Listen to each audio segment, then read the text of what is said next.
Welcome friends. आज का जो हमारा टॉपिक है वो है भिन्न यानी कि फ्रैक्शन। अब भिन्नों के बारे में सबसे पहला जो टॉपिक है वो है कि ये कितने प्रकार की होती है। भिन्न के मुख्यतः दो भाग होते हैं, अंश व हर। ऊपर जो लिखते हैं उसको अंश कहते हैं, नीचे वाले को हर कहते हैं। जैसे मैं लिख दिया 2/5, तो इसमें अंश तो है 2 और हर है 5। अब पहली जो प्रकार है वो है उचित भिन्न। उचित भिन्न किससे कहेंगे? जिसमें अंश जो है वो हर से छोटा होता है। अंश अगर हर से छोटा है तो उस भिन्न को हम क्या कहेंगे? उचित भिन्न। जैसे ये 2/5 एक कैसी भिन्न है? उचित भिन्न है, क्योंकि यहाँ पे अंश का मान हर से छोटा है। 7/9 कैसी भिन्न है? उचित भिन्न है, क्योंकि यहाँ पर भी अंश क्या है? हर से छोटा है। तो जहां पे हर अंश का मान हर से छोटा होगा उसे उचित भिन्न कहेंगे। इसी प्रकार अनुचित भिन्न में क्या होता है? अनुचित भिन्न के अंदर अंश तो होता है बड़ा और हर होता है छोटा। अगर 7/9 की जगह अगर 9/7 हो जाए तो ये अनुचित भिन्न होगी, क्योंकि यहाँ पर अंश क्या है? हर से बड़ा है। अब ये जो अनुचित भिन्न है इनको हम मिश्र भिन्न में बदल सकते हैं। अगर 9 में 7 का भाग दिया जाए तो एक बार जाएगा, 9 में 7 का भाग एक बार जाएगा, शेषफल बचेगा 2 और बट्टे में 7 का 7 वापस लिख दीजिए। तो ये जो भिन्न है इसको हम कहते हैं क्या? मिश्र भिन्न। तो अनुचित भिन्न को मिश्र भिन्न में और मिश्र भिन्न को अनुचित भिन्न में बदला जा सकता है। जैसे यहाँ पे 3 सही 2/5 लिख दिया, तो ये एक मिश्र भिन्न है। इसमें एक पूर्णांक होता है और एक साधारण भिन्न होती है। अब इसको अनुचित भिन्न में बदल सकते हैं। कैसे? 3 का गुणा 5 से और ऊपर वाली संख्या जोड़नी है, तो 3 का 5 से गुणा 15, 15 और 2 17, 17 और बट्टे में कितना आएगा? 5। तो देखिए मिश्र भिन्न किसमें बदल गई? अनुचित भिन्न में। तो अनुचित भिन्न को मिश्र में और मिश्र को अनुचित भिन्न में बदला जा सकता है। अब हमारा नेक्स्ट टॉपिक है भिन्नों की तुलना, यानी कौन सी भिन्न छोटी है, कौन सी भिन्न बड़ी है, इसका पता लगाना। तो इसके अंदर सबसे पहला टॉपिक है तुल्य भिन्न के बराबर भिन्न कैसी होती है। तुल्य भिन्न का मतलब जैसे 2/4 लिख दिया, 3/6 लिख दिया, 6/12 लिख दिया, 8/16 लिख दिया, ये सभी तुल्य भिन्न है। क्योंकि अगर इनको सरलतम रूप में लाएंगे तो ये कट के कितनी आएगी? 1/2, ये भी 1/2, ये भी 1/2, 1/2। तो अगर इनको सरलतम रूप में लाने पर सब बराबर आ रही है तो ये सभी भिन्न किस प्रकार की है? तुल्य भिन्न है। तुल्य भिन्न में सरलतम रूप बराबर होता है। अगला है इनका आरोही व अवरोही क्रम। अब अगर तुल्य भिन्न नहीं हो तो छोटी और बड़ी भिन्न होगी, तो उनका आरोही और अवरोही क्रम कैसे ज्ञात किया जा सकता है? जैसे मैं 3 भिन्न दी, 3/5, 6/7 और 3/8, और कह दिया इनको आरोही क्रम यानी कि बढ़ते क्रम में लिखिए। तो हमें सबसे पहला काम तो जो ये हर दे रखे हैं इनका लेना है लसअ। 5, 7 और 8 का हम क्या लेंगे? लसअ। चलिए इनका लसअ लेके देखते हैं। 5, 7 और 8 का 2 से ये जाएगा नहीं, ये भी नहीं जाएगा, ये जाएगा 4 बार। फिर 2 से ये नहीं, ये भी नहीं, ये 2 बार। फिर 2 से ये भी नहीं जाएगा, ये भी नहीं जाएगा, ये 2 बार। अब एक बार 5 से ये चला जाएगा और अब ये 7 से चला जाएगा। अब इन सब का गुणा जो है इसका लसअ कहलाएगा। 7 का 5 से गुणा 35, 35 गुणा 70, 70 गुणा 140, 140 गुणा 280, यानी इनका लसअ कितना आएगा? 280।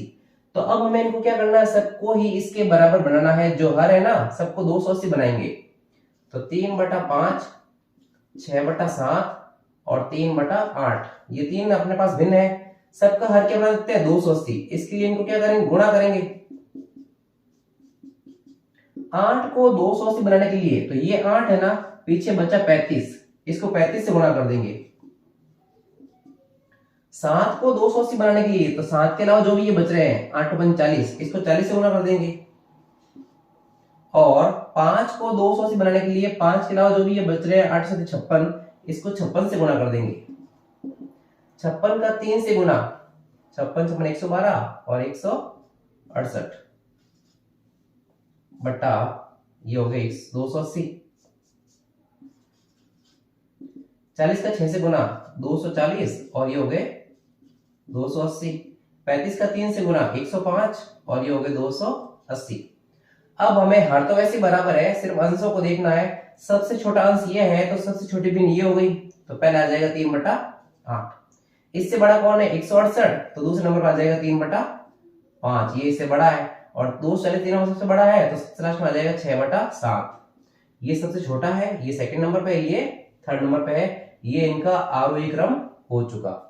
तो इस तरह इनके हर को लसअ को लेकर के बराबर कर देंगे और फिर इनका लसअ को लेकर के हम जांच कर सकते हैं कि आरोही और अवरोही क्रम में कौन कौन संख्या किस क्रम पे बैठेगी। अब हमारा नेक्स्ट टॉपिक है भिन्नों का लसअ और मसअ। वो कैसे ज्ञात किया जाता है, इसके बारे में बात कर लेते हैं। अब अगर हमें किसी भिन्न का लसअ ज्ञात करना है, किसी भिन्न का क्या ज्ञात करना है, लसअ। जैसे हमें एक भिन्न दे दी 3/4, 5/6 और 7/8। इसका हमें क्या ज्ञात करना है, लसअ। तो जो हमें ज्ञात करना है वो करेंगे हम अंशों का, तो अंश का तो निकालेंगे लसअ, और हर का क्या निकालेंगे, मसअ।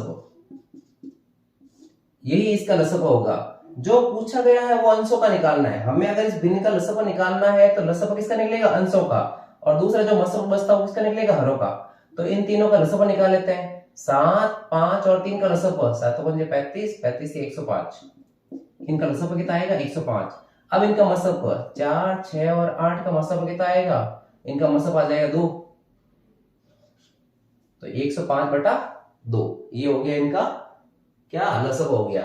अब अगर यही इनका क्या निकालना होता, मसअ, तो ऊपर वाली संख्याओं का तो हम क्या निकालते, मसअ।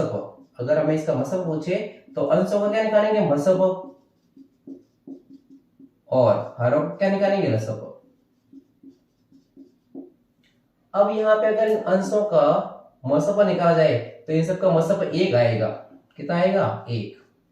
और अगर हरों का लसअ निकाला जाए 4, 6 और 8 का, तो इनका आ जाएगा 24, तो 1/24। ये इसका पूरी भिन्न का क्या है, मसअ है। यानी सीधी सी बात है, लसअ पूछे तो अंशों का लसअ और बाकी हरों का मसअ, और अगर मसअ पूछे तो अंशों का मसअ और हरों का लसअ। इस तरह से हम भिन्न का अंश, लसअ या मसअ निकाल सकते हैं। अगर किसी बच्चे को लसअ या मसअ निकालने में दिक्कत है तो पहले उसको सीखना जरूरी है, वो हम किसी और वीडियो में बात करेंगे। अब अगला टॉपिक है दशमलव भिन्नों को साधारण भिन्नों में बदलना। यानी हमें अगर पॉइंट के रूप में कोई भिन्न दे दी जाए तो उसको साधारण भिन्न में कैसे बदला जाएगा, उसके बारे में बात कर लेते हैं। तो जैसे हमें कोई पॉइंट वाली संख्या दे दी, जैसे दे दिया 2.7, तो इसको बदलना आसान ही है। इसका जब पॉइंट हटेगा तो ये हो जाएगा 27।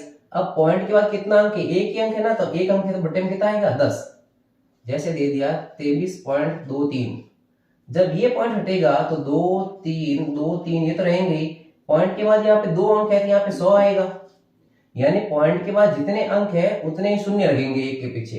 तो ये तो बदलना आसान है क्योंकि इनका दशमलव प्रसार कैसा है, शांत। लेकिन अगर हमें ऐसा दशमलव भिन्न दे दिया जाए जिसका दशमलव प्रसार कैसा हो, अशांत आवर्ती, वो थोड़ा इंपॉर्टेंट ज्यादा होता है। जैसे हमें कह दे कि 0.6 बार इसको हमें एक साधारण भिन्न में बदलना है, तो कैसे बदलेंगे, इसके लिए क्या करते हैं, इसका मतलब तो ये होता है कि इसके 6 के बाद क्या आएंगे, 6 ही आएंगे। लेकिन इसको बदलने के लिए क्या करते हैं, इसको साधारण भिन्न के रूप में लिखने के लिए 6 वापस लिख देंगे। जितने अंक आ रहे हैं उतने ही क्या आएंगे, 9 आएंगे। एक ही अंक रिपीट हो रहा है, क्या आएगा, एक बार 9 आ जाएगा, तो 6/9। और अगर साधारण रूप में लिखेंगे काट के तो 2/3 आ जाएगा। एक और उदाहरण लेते हैं, जैसे मान लेते हैं 0.47 बार है।